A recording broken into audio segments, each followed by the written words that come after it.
the same problem in medicine, right? So we treat the pain, but we mostly don't care where the pain is from. So rather swallow some pills, the pain is gone. But what is causing the pain? Let's see. But the problem is for businesses, it was mostly even impossible to actually get this diagnosis. This is rather a global problem that sometimes people just start treating without actually knowing what is going on.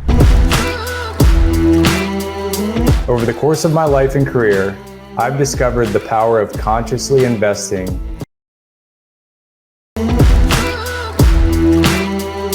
Over the course of my life and career, I've discovered the power of consciously investing in mindset and personal development. It has been a true game changer for me in my personal and professional life, and I'm extremely excited that you decided to join us today to take one step forward in your own life.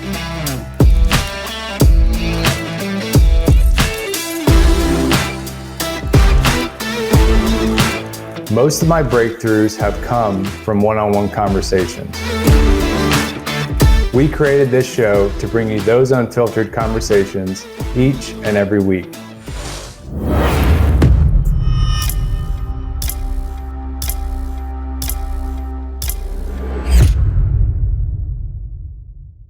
Hello, and welcome back to the Connected Mindset Live. I'm your host, Greg Tomczyk. Another beautiful morning to be alive. Something that hit me really hard recently that I saw out on the mainstream is a quote that says, "You have already accomplished something that you said would make you happy."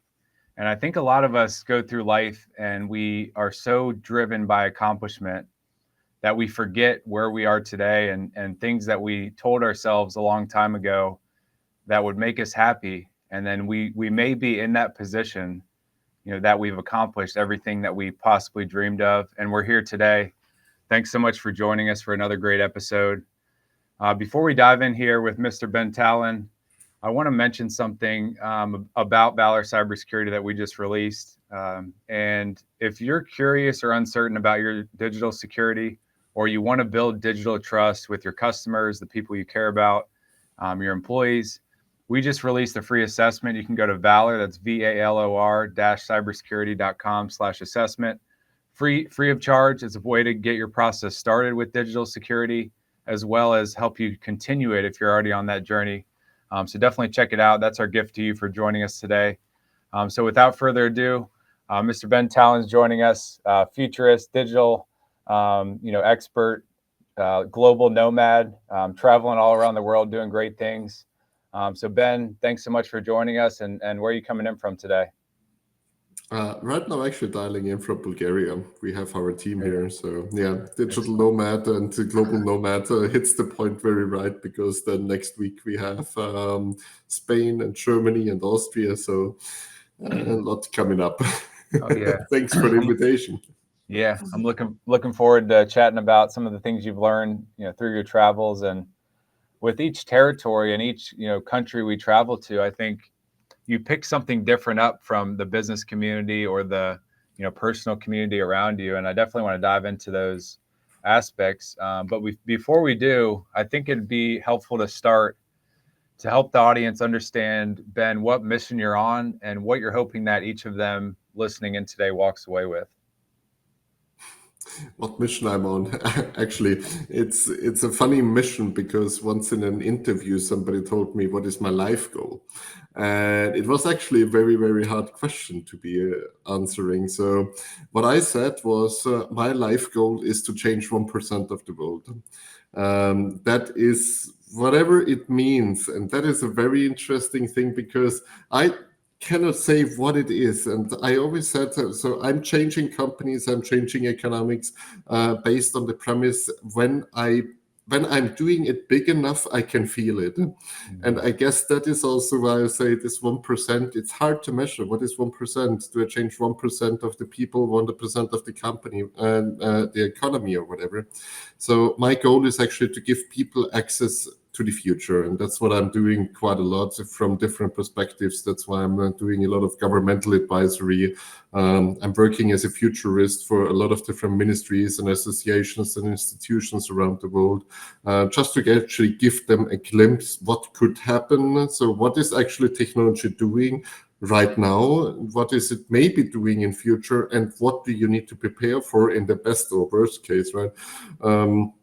And I guess for me, one of the biggest tasks always was, how can I actually translate this and also bring passion to it? Because I love technology in a way that we can literally change anything and everything in such a short time. And I guess right now, at the moment, it just feels frustrating that most people leave out of that because they don't understand it or somebody is bullshitting them. Sorry for the language here, but there is so much marketing buzz around that nobody is really helping the people to understand, because most of the things is not rocket science. It's rather gatekeeping and keeping others away. And we have this, that others are just actually upselling on the misery of others.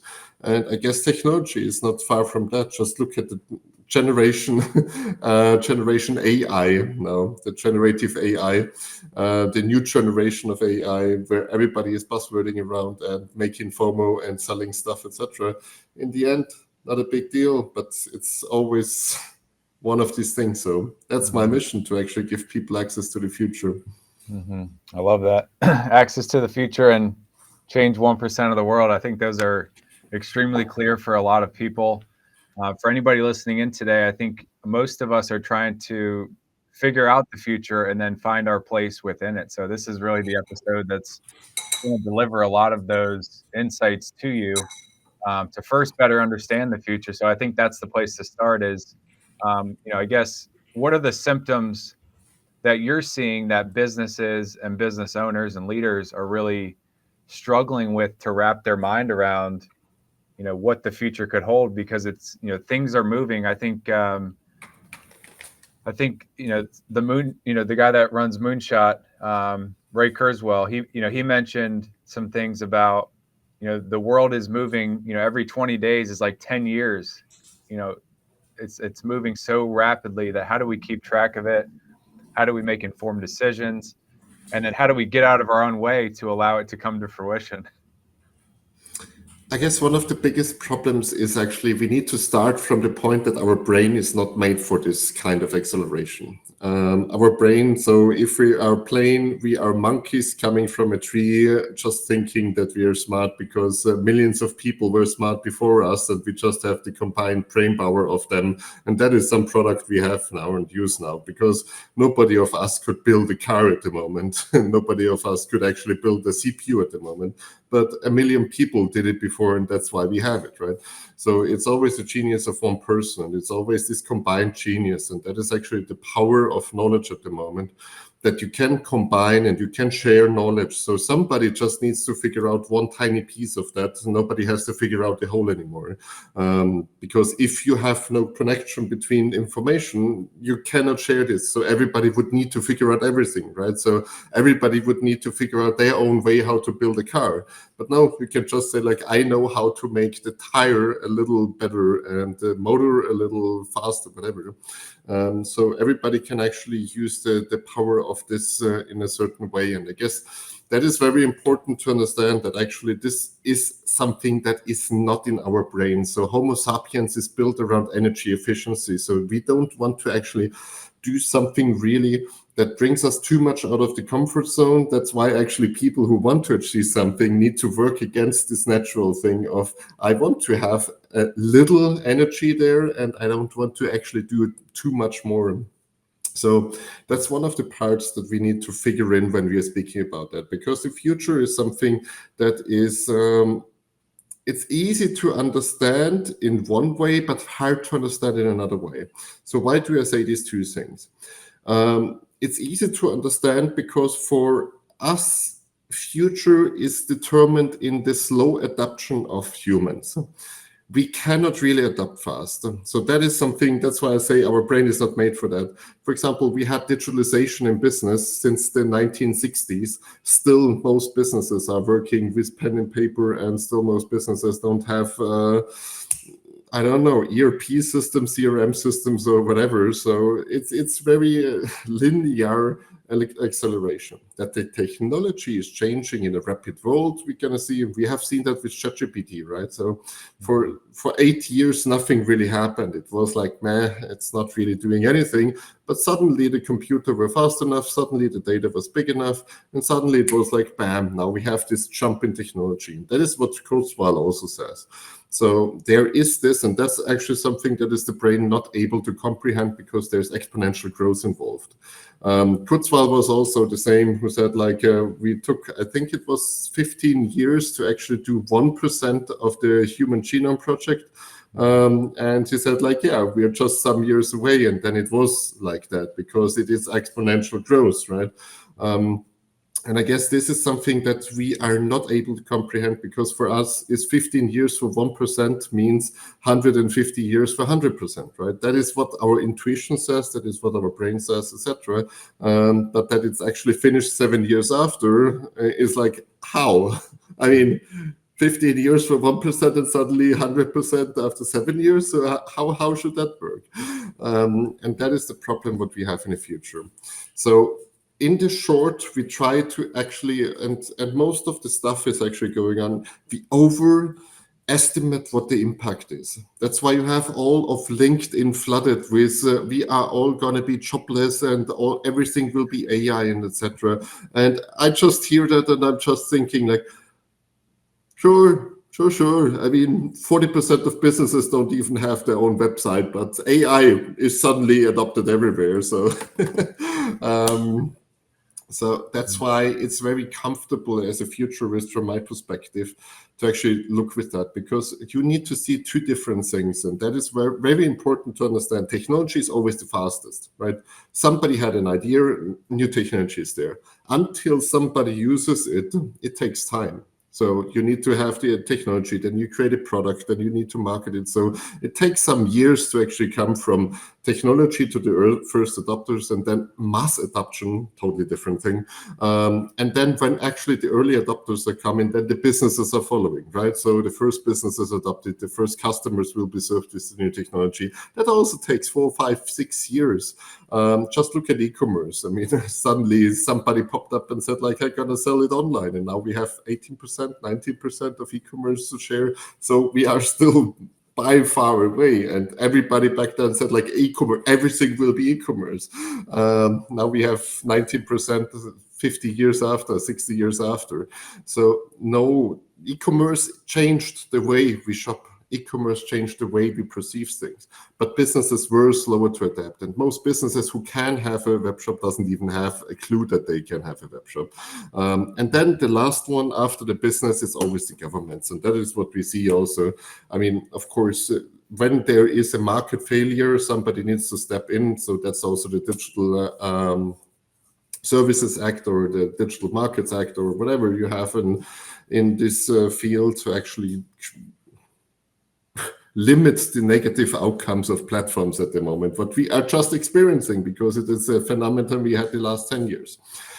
So we see these different dynamics, right? And that is also something businesses need to understand. If you understand that technology will be always having an impact on you, so you cannot deny that technology has an impact. You need to see that, are there people who see a value in it? It's not because somebody tells you there is a value. Are there people that see a value in it? Because, for example, if you talk generative AI and you're doing bricklaying, then you can say like, yeah, it tells me to lay more bricks. I would have known for my own that's laying more bricks is better. I don't need a chatbot telling me to lay bricks, right? So you always have to have this. I mean, what I always tell people to actually deal with the future, understand the underlying dynamics. That's what I told everything. These dynamics, when you understand these different horizons, when you understand these different dynamics between technology, persons, business, and government, and also the dynamics of this long-form hype cycle, then you can actually work with that. Because for me, it's everybody should actually have this futurist mindset. And what I mean with futurist mindset is nothing else than actually being playful, because that's actually what I did, to be honest. And the first time somebody called me futurist was actually a government looking for a futurist, and I needed to Google it, what it is, because I didn't have a clue. And for me, it was like, it's just natural, because I was just playful. I was seeing a technology, and I thought like, what can I do with that? That's interesting. That might have an implication. People are using it for that. There is also this implication. So I was just playful in playing it out, and just said like, okay, when it can generate text, what will happen? Okay, a lot of blog articles will be written. So suddenly we have a flood of blog articles. So people will be actually looking for alternative content and for alternative truths. So you can just be playful and just play back and forth and see like, maybe it's something for me or not. And I guess this is something that we also miss in a way, because what I'm doing is not rocket science. It's nothing special in a way. Yes, I have a good standing there because I have time to do it, and people literally pay me to spend more time on learning these things about the future. But in the end, it's just about combining something that is there. And yes, of course, based on my experience, I have an advantage there. Sure, but everybody can learn it, to be honest. And that is really something. If you are a business out there, if you don't understand what is going on, it's gonna be hard to navigate in it. And the problem comes here, and that is now the different angle. That is the daily business angle. Because most of the people, that's why I said before, for me it's easy because I get paid to actually have my head into the future, right? So for me it's easy because I don't need to have this critical thing. And when we look at the data right now, because also we're launching a data-driven platform to actually help people do better decisions with data. Because most of the time you don't know what's going on, right? So, but when you look at the data also, what people are spending in the different horizons, different business horizons, you're going to see that more than 90 to 98% of your time and resources are being spent on the first dimension, that is survive. So literally your daily operations, everything you need to do to just keep the business running. So it's just about keeping the business alive. And you're not even spending so much on expanding your business. So creating new features for the business, expanding to new markets. And you are not even thinking about transforming it. And that is literally, I do something completely new out of what I'm doing right now. And I guess this is the bigger problem here, because that's why I say I have this good thing about my head can be for 20, 30% of the time into the future. But if people have a head that is being stuck for 98% of the time in managing the current and the past, you don't have time and you don't have patience. And that's the problem with the brain. If you train your brain to actually just be in the present and manage the problems of the present, you're like a firefighter. And the brain actually does what you want it to do. So it tells you fight fire, and this is now the problem here. And you're not even allowed to think out of this. So you're not even training yourself to think like, what can happen? What might be happening? So this is one of the biggest problems what I see with businesses. It's not the problem that technology is super hard to understand. Because the fun thing is only technology that is easy to understand will make it on the market. Why do all the language models never really had traction? Because it was not easy to use, and suddenly somebody made a chat out of that, so it's easy to use. And that's actually why the power is there. You don't need to understand how the transformer model behind it works, how generative AI in the gun networks, etc. works. So you don't need anything of that, right? For you, it's simply, it does this, and that is the output. If you can extrapolate it and you just play in your mind and you take it as a playful game like a kid and say like, what can I do? Then you're going to have a real impact for the business. But for that, you need to actually increase the time you spend in expanding, because that is, what do I currently have? Can I expand what do I have with technology? And it doesn't need to be anything fancy-pantsy. It can be something super easy. And you just say like, hey, there is a website that actually explains my product better. Easy, right? Nothing fancy technology needed, but it's maybe something added to your user experience. And that is something what I always encourage people to do. And one of the most important things I can really tell every business to do, and that is something that most people underestimate. They don't understand the resources they have in their company. And by resources, I mean a lot of different things. They don't understand what actually different ideas they have, what kind of different experts they have. So, for example, there was one company I was advising a long time ago. They're doing paper cardboards. The paper cardboards are in pretty much every pharmacy, in every supermarkets, etc., to actually sell lipstick and some pharmacy products, so OTC. Mm-hmm.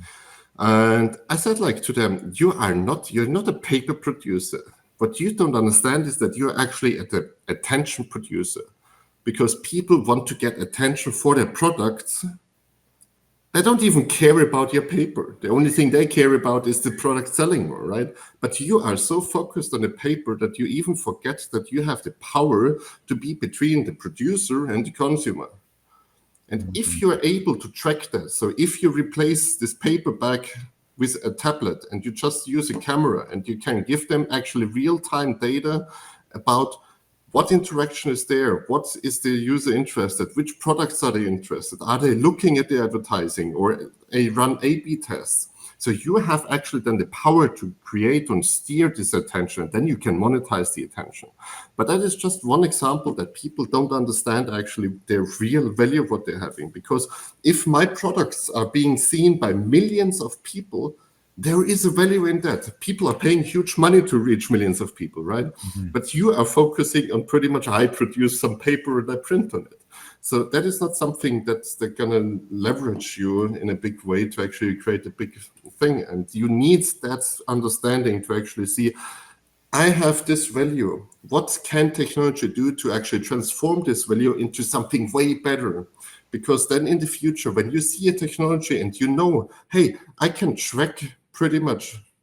So let's say AI, I can track what the user is doing at the point of sale. My attention I'm selling is actually super valuable at this moment, right? So I can use technology in a completely new way. But if you don't know that you have attention, no technology ever will give you this result. Then you would just use AI to actually choose better paper. I don't know why. Wow. Yeah, there's a lot to unpack there. I think that was a masterclass in itself. A couple things that I pulled. No. It's excellent. This is exactly what the audience wants to hear and what they're gonna, walk away and go change the world in their own way, which is exactly what we want.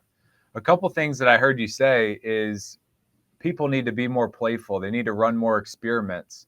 I'm a trained economist, and that was kind of my initial bringing into the business community. And one of the ways I look at it is there's always structural gaps in different economies that if you run experiments and find how to connect things that are already there, you're much more likely to have that innovation or bring something to people that oftentimes they think are like futuristic or mad scientists. Like they think about the people that are doing these experiments as, why would they do that? It's not benefiting people right immediately, but it's going to, because we're moving the customer or experience along into an improved journey. And I think a lot of companies, and you gave a perfect example on the paper, they think they're in the paper business. But I don't think people ask enough, what are the power of my resources and how do I take those resources into the future? They're more concerned about what they're doing today and making sure the resources are supporting that, as opposed to the opposite side, which is exactly what you mentioned, which is fascinating. One of the things we've talked about before on this show is, technology as a tool. We used to build houses with our hands, and then we got all these advanced tools that allow us to do it quicker, better, faster, with more interactivity, less energy and potentially time. And I think sometimes people get caught in the technology whirlwind. Like they get caught in this technology so complex. I can only really understand one piece of this tool, but it takes those kind of playful experiments to realize that you can understand it. And it's not, it's hard to wrap your mind around the whole ecosystem, but you find the tools, the resources that you need to supplement the resources you already have. And I think that's something for me that links back to health, because I was a professional athlete, so I was always figuring out ways to use my body as the tool to accomplish what I was good at on the field. And one of the things we've talked about previously is kind of business health, and how you're on this mission to help companies better understand the health of their business. And there's so many parallels between the global healthcare system and how certain countries' healthcare systems are broken. And I feel like it's very similar with businesses. Their business, they know it's broken. They're trying just each day to stay in business and keep things afloat, and like you mentioned, be the firefighter each day. But we want to use this show and this episode specifically to get them out of that firefighting mentality and help them be more proactive with their business health. You hit on a lot of the mindsets that are needed. Is there anything from a digital economy standpoint that you would say, if you're a business owner today, whether you're in technology, currently or not quite yet, that's people should take into account as they think about kind of navigating their present and future, so they're no longer the firefighter? Yeah, in the end, that is the holy grail, I would say. I mean, for medicine, you mentioned this medicine analogy. We have tools to diagnose things, right? So we learned how to diagnose things. For businesses, it's a little bit more complicated, because for business, you would need a lot of specialists to actually diagnose your business, right? So for big corporations, it's working because you can just get like all these different experts. And one of the things we need to understand there is the business model and the business world get more complex. Because 20 years ago, 50 years ago, you maybe had like one guy who was doing the processes, one guy for the marketing, because it was super simple. It was marketing was like do some TV advertising or do some paper advertising, and that was it. So today, you need actually so many specialists just telling you on the marketing side what is going on, because there is like TikTok, there is Instagram, you have video content, you have social media, community management, cold outreach, etc. So there is like a whole big bubble you need to manage. And it becomes increasingly difficult to actually treat the symptoms because you never know from where you're getting sick, right? So that is the analogy again with this healthcare system, because businesses are pretty much functioning right now to do projects. So every business needs to do projects, right? Either to improve something, what they're currently doing, or to actually grow something. So new market, new product, whatever. So, but if you don't know what you actually are doing, and if you don't know where the pain point is, it is something like self-medication. You just get any medicine, and most of the time some salesperson is around the corner and tells you like, get the AI medicine because that will definitely help you. But it's like the same as just taking medicine out of, you just take cancer medication because you're like, yeah, sounds nice. I don't want to have cancer, so give me the cancer medication. I don't know if I know it. I don't know if I have it. It's super expensive. Maybe it helps, maybe not. But the problem is exactly there, that you don't know how to diagnose yourself because the internet is full of buzzwords, the internet is full of false promises. Second problem is that when you actually get to somebody, you would need so many different specialists telling you, and the problem is the specialist is selling what they want to sell you. So if you go to the oncologist and he's just like, my money is coming from selling you cancer medicine, then every oncologist will always tell you, yeah, there is a good chance that you have cancer. So that's why we actually have in the healthcare system these double check-ins, that you have actually different people doing diagnostics and the cure, because that is actually a problem. But this principal agent problem is there for businesses.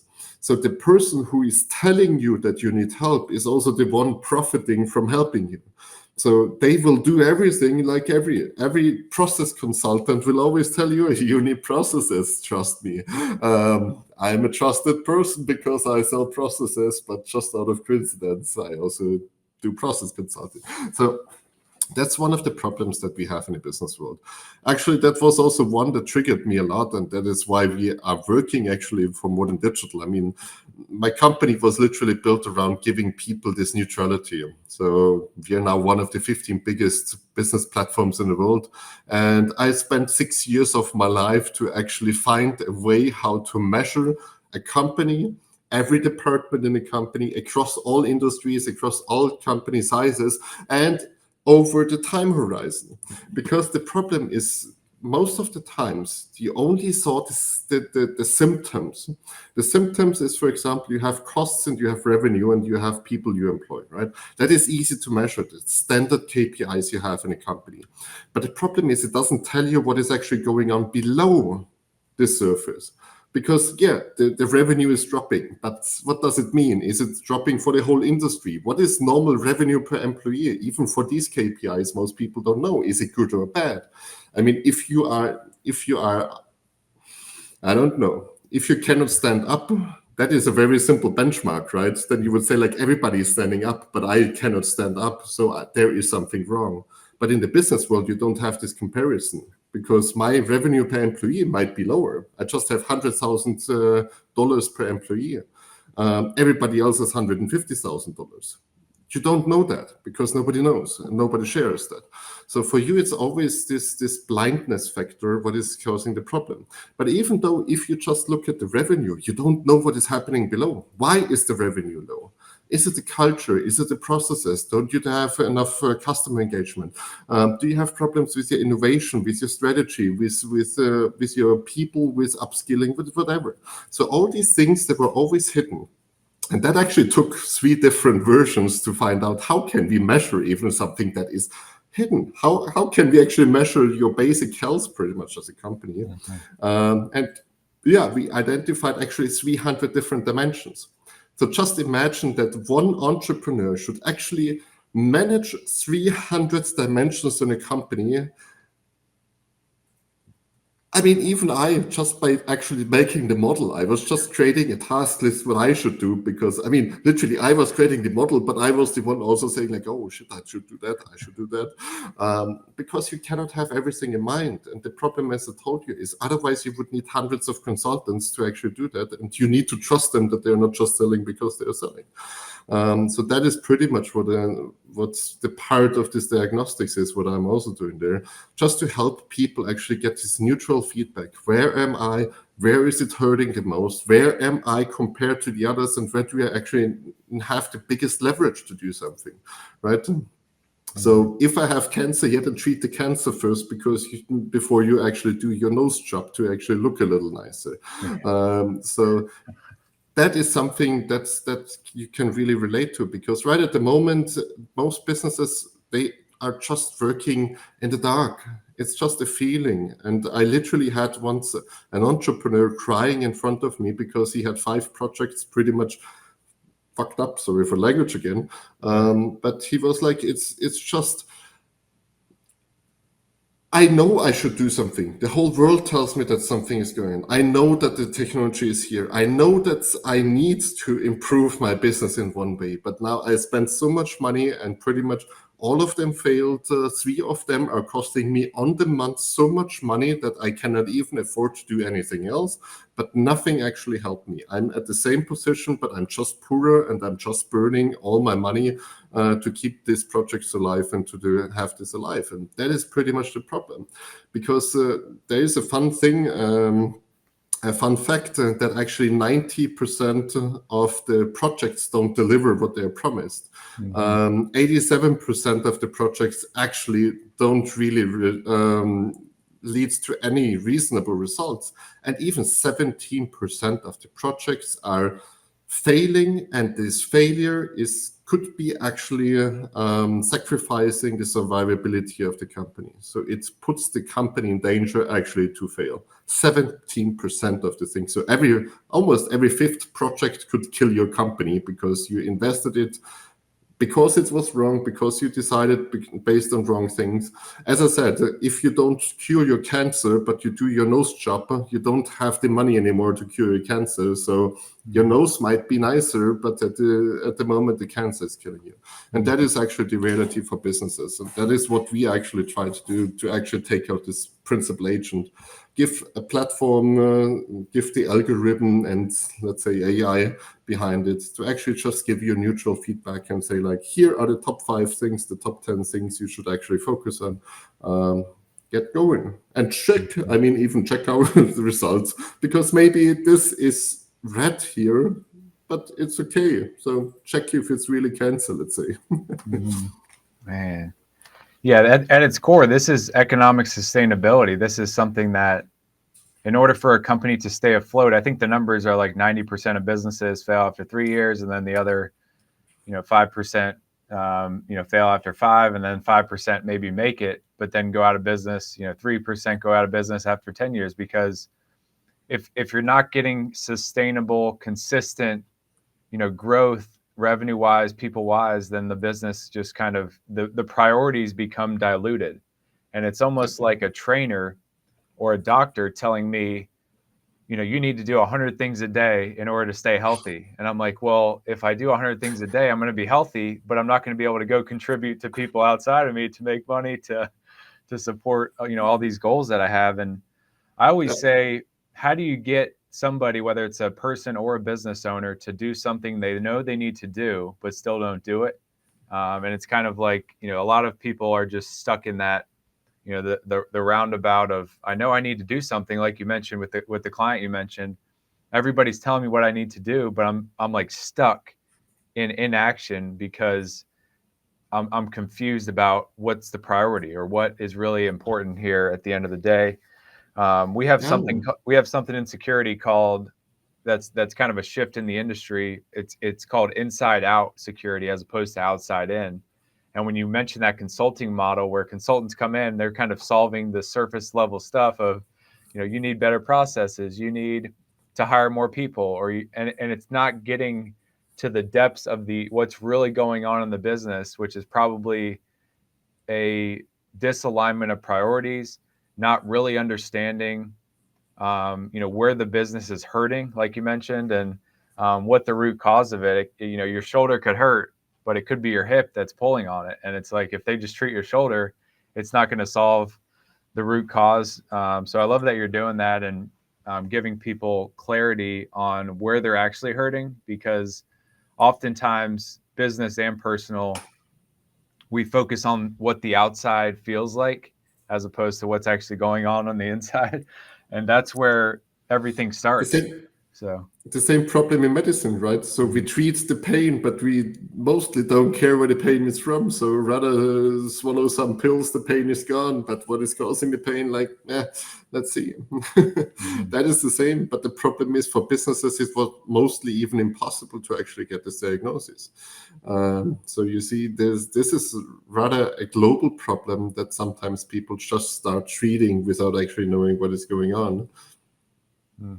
Man, so where do you see, as you guys go out to the world and roll out this platform, how do you anticipate change in consumer behavior? Because I think that's something that obviously the CEOs, the COOs, the leaders of, big and small companies are trying to figure out how to obviously stick out. And that's kind of more of a marketing thing, but how do they adapt their business to stay ahead of consumer behaviors? Because obviously we buy things based off of, we feel it's going to address something, and we like you said earlier, you see the value. It's not that you think there's value there, it's that you see and feel the value of what that product or service is. And I think we're going through a shift, and there's been many shifts over the past 20, 30 years of consumer behavior and how people buy and how people look at purchasing.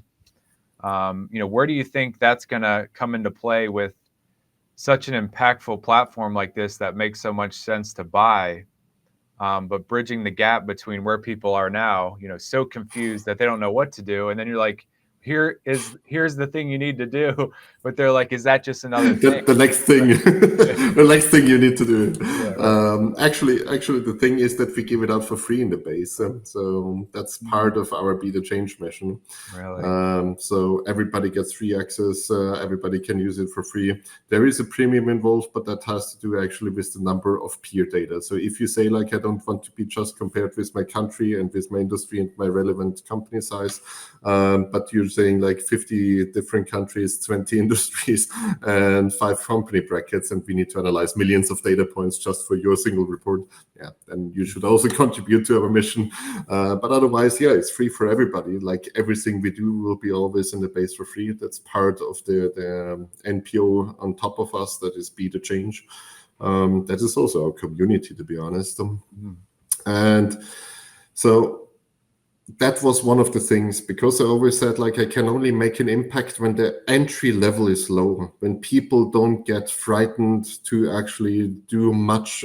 Yes, the analysis will take you about 1.5 to 2 hours, but if you're not willing to invest actually 1 to 2 hours into improving your business, then I don't think that the platform is even for you the right choice. We try to make it as simple as possible. Every question has an answer. You can even invite your consultants, you can invite your bookkeeper, accountants, you can do surveys with your employees if you're not sure. So we really tried everything to keep the level as low key as possible so everybody can participate. Because as you said, this adoption is the biggest problem. And people need to understand that things need to be done, but I'm always a fan, technology should make our life easy, right? So that is also part of how to design things, how to actually leverage technology to make it easy. It's also part to us what we need to do, but the bigger thing is like it's the commitment, because if people don't want to use tools, they will always just keep going, right? So no matter if you have the best medicine in the world and nobody wants to take it, it cannot help people. And I guess this is happening to a lot of good solutions out there, because oftentimes it would save so much energy, so much time, so much stress for a little money, and sometimes even for free. I mean, if you're honest here, you have so many great open source tools you can just easily get. You don't even need to pay a penny for that. So it's rather about the commitment to change something. The bigger thing, so when you say like the customer adoption in general, one thing I will guess what will happen, that the digital divide will be bigger. Because such tools, of course, they can be super powerful to tell you where can you improve to be better than everybody else. So you actually create a bigger gap between those who are using technologies and who are using data. And I'm a big fan of this data versus insights. I mean, we always have this data-driven company. My problem with data-driven company is like you just collect data and you don't know what to do with it, and then you try to actually make sense of it. I'm a way bigger fan of actually insights. That's why the tool also called insights. But for me, insights means you have data, and it can be also external data, and somebody else had an insight generated from data.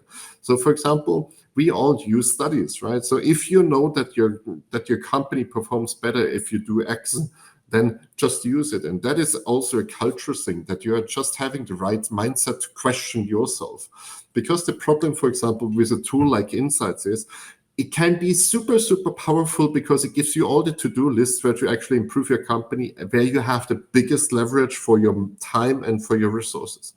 Awesome, right? It can be awesome. But if your mindset is not about, I challenge myself, then you will just say like, nah, it's not, nah, I don't like that. I just don't do that. And also we come back to something I said before. If you don't take yourself this time for actually this transform and also this expand part of your business, if you don't have the right resources allocated, you cannot even use this, because all your daily job is pretty much eating up all the things and all the time what you can use to actually make a difference. And I guess this is something I would really tell everybody, use technology in 2 ways. The one way is to actually get rid of manual tasks, of repetitive tasks, etc. So this 80 to 90 to 98% of your daily tasks of just surviving, try to use technologies to minimize it, to be efficient, to actually get more resources for expanding something you have, expanding your markets, improving the products. Use technology also there. So also in this, you can use technology, but there is actually to create more value with technology. And the third part is, and that is also something where also insights can be super powerful, take your time to question everything. Take your time to actually completely redo everything, completely rethink everything. And that is also one part of, for example, this paper producer, this paper display producer. If they have the time to actually think that we are an attention company and we actually can sell attention, and what technologies are there to actually capture attention and also give the attention in a different way to users, then we can suddenly think of completely new business models. And I guess this is the power. That's why I also say insights. It can be super powerful tool because it can help you to actually find out, are you dedicating enough time? Do you have the right processes, people, strategy, etc. in place to actually do something like that? And where are you allocating that? And which things are connected into your company that you can say like, hey, I can actually do more. Because in the end, for you as a manager, it should always be the question, I have limited resources and limited time. How do I make the most out of it? And if you're just keeping the company alive, then this is what you said before, then at one point somebody else will be better than you because they had a better idea and they would just eat you alive. And if you are just there and you say like, okay, I dedicate enough time, I use the technology to actually improve myself, to expand myself, and to transform something into completely new things because I have this knowledge, I have the insights from outside, from inside, from employees, from technology, from whatever thing, then you can actually make a real impact. And I guess that is what I said before. It can literally create digital winners because the companies who are using, for example, the platform, what we have there, you can literally outperform everybody.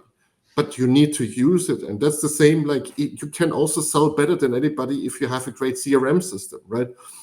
Because if you use the data in the CRM, you can actually personalize stuff and that helps you to sell more. And that is the same power. If you have this, I mean, we are just by coincidence the only one who is doing this management optimization there. But for example, also sales can be done better with CRMs.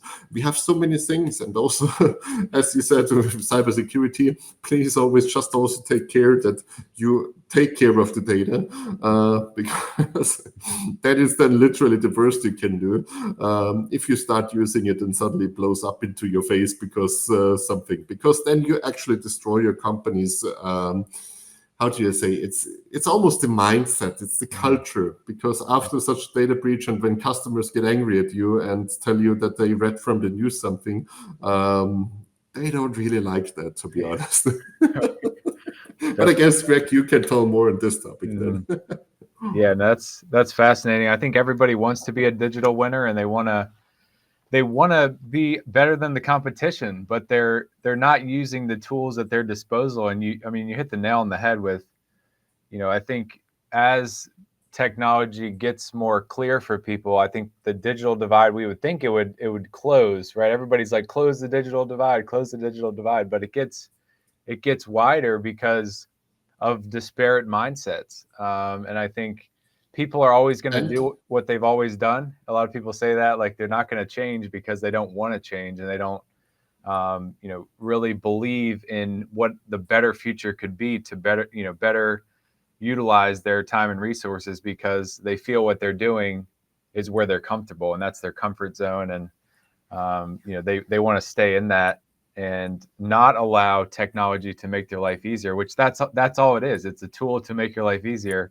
And most people they overcomplicate it to justify in their mind why they should not go spend that hour or two to, input into a powerful system like Insights and to be able to get out something they've been seeking for probably, decades in their business potentially. And so I'm definitely looking forward to folks checking out. I think you guys you have a wait list open Make use of the wait list, because Yep. we got actually a sponsoring for the server capacity. That means that we can actually offer everybody who is on the wait list a free premium code.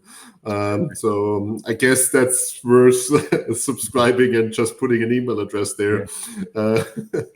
Yeah, excellent. I definitely recommend everybody do that. Ben, this has been extremely fascinating. There's a lot of things people are going to walk away with. You've got an exceptional mind. One of the last few questions I want to ask you is, in all of the personal, professional work you've done, all the travel, all the things you've had to work through in your own brain, obstacles that pop up, and kind of working through them. What are a few core life lessons that stick out to you with the position you're in today, business, personal wise, that you feel everybody could benefit from, who's trying to navigate, innovating in their own, personal, professional way? There are so many lessons, because literally I lived on the streets, I ate spaghetti and pretty much like the worst shit you can imagine for months just to actually finance everything. So yeah, I gave a lot, and in the process, to be honest, I'm grateful, because I founded like over a dozen companies right now, and yeah, of course a lot have failed, so that's why I slept on streets or whatever. One of the basic things I understood is like always be there. I created, because I'm just the doer mentality. Somebody tells me like there is an opportunity, can we do that? And I'm like, okay, sure, let's do it. So for me, I never really needed to sell a keynote. I never really needed to reach out to a government. I never really needed to do anything in my life when it comes to reaching out to people. People found me because I was just always there, because I already did something. So creating these opportunities, I guess, is one of these secret sauces when it comes to me, because everybody asks me, how do you sell keynotes? And I'm like, I don't have a fucking clue how to do that. And it's just like, if you help others, it somehow will always get back to you.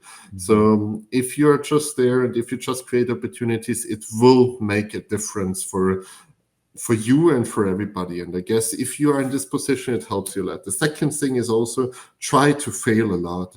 And I guess saying it, try to fail a lot, sounds always so fancy, woke, whatever. But by doing a lot, what I just said, you're just creating a lot of opportunities, and you're also going to fail a lot. And you need to brace yourself to actually just say like, sure, it happens, then let's get on. And even, I lost everything at one point, and another point, everything again, and then another thing, everything again. So it's not just that say it was just a little problem I had there. So it was literally all or nothing decision. And it's just me maybe having a different risk mindset maybe also. But for me, it was always like either I do it or I don't do it. And what I see with a lot of people failing, and I do a lot of startup advisory, because at one point I was receiving a lot of mentorship. So now I'm a mentor. But what I always saw is people need to learn the fast way, and you learn the fastest way when you're actually just doing it. So that's one part what I always say, just get out, make yourself available, do things, just get on board, just spend time with it. I guess that is really something that I can relate to everybody. And if you fail, just take it as a lesson and just do it, because that's actually the mindset you should have. If you fail, learn from it. Because to be honest, I'm sitting in some EU commissions and in some ministries and governments, whatever, because I failed a lot. I can tell people things nobody else did because of this situation. And that is, I guess, something that is always overseen, because people always want to see the successes. We see it in Netflix, we see everywhere just successes, right? Everybody is successful. LinkedIn is full of successful people. But that actually the people who are the most interesting are the ones who failed the most, because we don't learn from successes. Very important thing. And I realized it on my own. Every time I did something good, it actually made me more delusional. Every time actually I fucked something up, it actually taught me so badly and so hard, and it was so painful that I learned within months. I learned it so hard. And it forms you. So get out, Try, fail. If it succeeds, great. Otherwise, just say next. Yeah, that's such a key element for everybody to walk away with all the other things that you provided to the audience. I've tried over the past 6 months, a year, so it's been a relatively short period that I've noticed that the most fulfilled and excited people around me are the ones that wake up and just say, how can I put myself in a position to fail and learn a lesson today?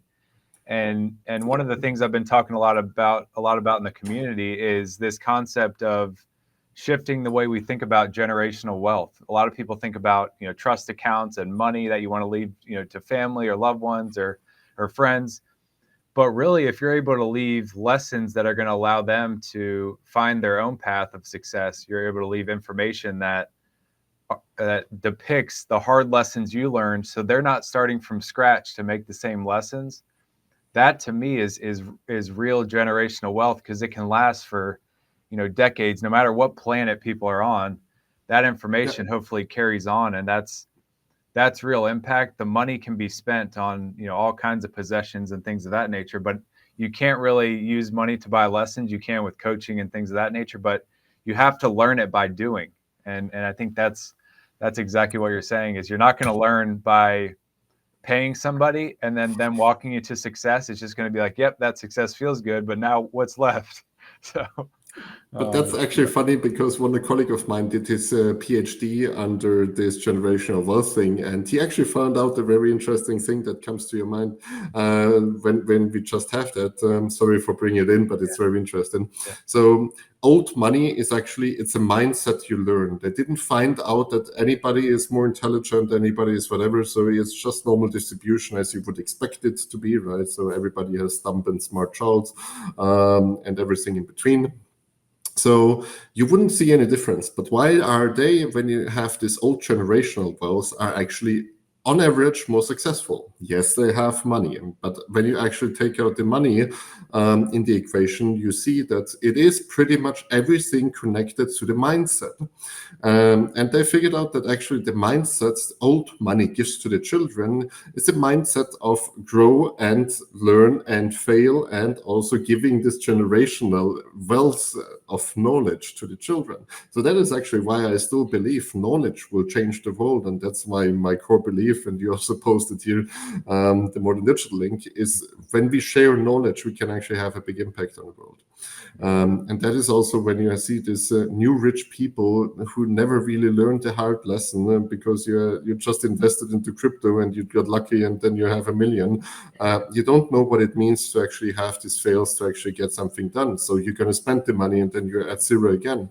So you didn't change the mindset. You didn't have the right mindset, because no matter what somebody does with the right mindset, yeah, he might fail. Maybe he's for 10 years poorer than you. But at one point, it's a compound effect that actually, when you are working hard on yourself, when you're working hard on your skill set, when you're working hard on everything you're investing into yourself, you can generate a predictable outcome, and that predictable outcome is success, because you put yourself out, you create chances, you learn from it, you're becoming better. Somebody who might just have luck was just lucky, and he is the same person who didn't learn anything 2 years later when he lost the money again. And that is what we saw with all the crypto bros at the moment, being broken, not knowing what they do because they spend everything on some Ferraris and some Miami Beach parties. Mm-hmm. I can see that picture so clear. You painted it in such a clear way, and I've just seen it so many times where they're focused on what they get, not who they become. And I think what you're hitting on is these lessons actually become a part of who you are, and those stories are something you can tell. It's not what people might like what they see, with the cars and the mansions and the parties. But at the end of the day, true community and connection is about who you become and the lessons you learned along the way. And that's that's that wealth, generational wealth. I love that you mentioned that study. That's huge from a helping people get the right perspective to live their life, the best way that they should, that people know they should, but they typically don't have that perspective to be able to carry that on. Ben, it's been a fascinating discussion. Before we get to the last question, how can folks connect with you, find you, request, you to come look at their business and help it improve? Pretty much. I mean, on LinkedIn, I guess my footprint is big. Just Google me. Yep. But otherwise, LinkedIn is always there. Connect, reach out, drop me a line. I'm gonna do a lot of straightforward commenting, so people are always saying that I'm too honest with people. Yep. So just follow me for the comments also. And otherwise, of course, I mean, I publish a lot. Just go to More Than Digital, whatever. And also, if you want to have the free premium code for Insights, just go to insights.mtd.info, or just whatever. Drop me a line. I gotta give you all the personal stuff. Excellent. I'm always there. Personal help desk. Yeah, right. Yeah, it's a invaluable help desk to have, and definitely want to make sure everybody reaches out and at least says hi and communicates what they're going through. Maybe that is something that helps improve everything you're doing, and you can help them improve, and it's a win-win. We're going to drop all of the links in the comments, either on YouTube or LinkedIn, so everybody can check out both Insights, More Than Digital, and a link to your LinkedIn, so they can connect with you and continue to follow your fascinating journey. Ben, one of the ways we like to end the show, and this is kind of a depending on how you're thinking today type of question, but what does connection mean to you today in your personal professional life?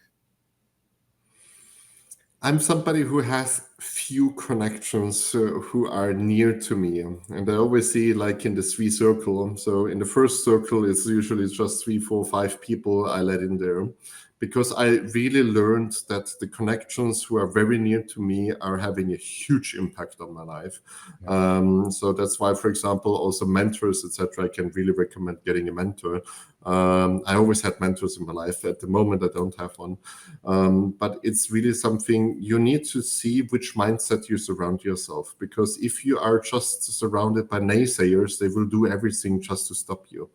And that is something I needed to learn the hard way, because I'm coming from the Alps, from Austria. And most of the people there were really, their mindset was around my village and border to the next village. And everything outside is actually a bad world. And that literally limits you yourself. And I was always fighting against this, because for me, the world was never enough. So like James Bond, right? But it was literally something where I thought myself, I don't surround myself with the right people who are bringing me to this point where I want to be, or who are further, that's why I said mentors, than I am at the moment. So connections mean a lot to me. I'm very, very picky when it comes to connections. I'm easy to approach when it comes to this, but actually this inner circle, this first circle, is something I really keep small, because I dedicate a lot of time and resources to them. For example, also my girlfriend, I literally, I become like a mentor, I become like a coach, whatever, because this person matters to me. So I actually fight for these persons in the inner circle, and I want to learn from them. And she's teaching me also a lot. And that is actually a good combination. But if you have the feeling that somebody in your first circle is actually draining energy, then just change the circle, to be honest. And we stay way too long into circles, into inner circles, and maybe the second circle, which is pretty much friend circle, of people who are having the wrong influence. Because if they are not determined, if they are just always talking you down from there, why would you do a business, or why would you even care? You need to have the right surrounding, because the surrounding determines how well you grow. You can grow a plant in a shitty environment, let's say in a shitty pot. You can grow it somehow, yes. But actually, if you take the same seed and plant it into the right pot and give the right ingredients and surround it with the right things, it can grow better. So it's not always just saying like, yeah, my friends are not the right ones, but I can still do it. You should say like, I can do it, and my friend should actually be there in a way that I can do it way better. Yeah. It's like a plant with the right conditions, right? Not just say like, I still can grow. My pot is small and my soil is actually not good, but I can still grow. Yeah, you can. But that's depending on your life choices. And also, we don't need to be all over performance and like the top 1%. If you have different life goals, I admire it, to be honest. I'm driven by different things, and it makes my life harder than anybody else's. If I see some of my friends, they have their family, their kids, etc., that's their goal. If they reach that, I'm super happy for them. So I also need to say that people should, that's why I say, keep the people close to you who are actually supporting your dream. Because Because if you want to have family, and if you say like, hey, this is what I want to have a stable job, I want to have a stable income, I want to support my family and build a house, then you might not want to surround yourself with people who risk this worldview and just say like, invest in this and doing that and get there and build a business, because if you're not the type, it's not just working. So figure out who is the right person for you, for your plans, the right pot and the right surroundings. Mm-hmm. Yeah, I love that. We talk a lot about cultivating on this show. You can see the word, and it's, you have to, you have to cultivate the people around you, and they have to cultivate you, in order to allow you to have the support to to build your dream. Because a lot of dreamers, not everybody's a dreamer. And if you're dreaming and they're like, this person's dreaming, they're looking at you as delusional. They're trying to bring you back down to earth. Yep. With that naysaying and things of that nature. So I love that definition of connection, because that's at the core of everything we talk about on the show, and to have your perspective on it is just so invaluable. So Ben, I want to acknowledge you for everything you're doing in the world, both personally and professionally. Even though you do a lot from a professional level, there's a lot that you share that helps people at a personal level navigate their daily lives, which I think those intersections are so powerful. It's so impactful, and it's something that I really value. So really appreciate your time, Ben. Thanks so much for joining us on the Connected Mindset Live, and definitely looking forward to continuing the conversation. Greg, thank you so much. Also, thanks for your work. You're also doing great work. So honored to be here. Thank you so much. Thank you.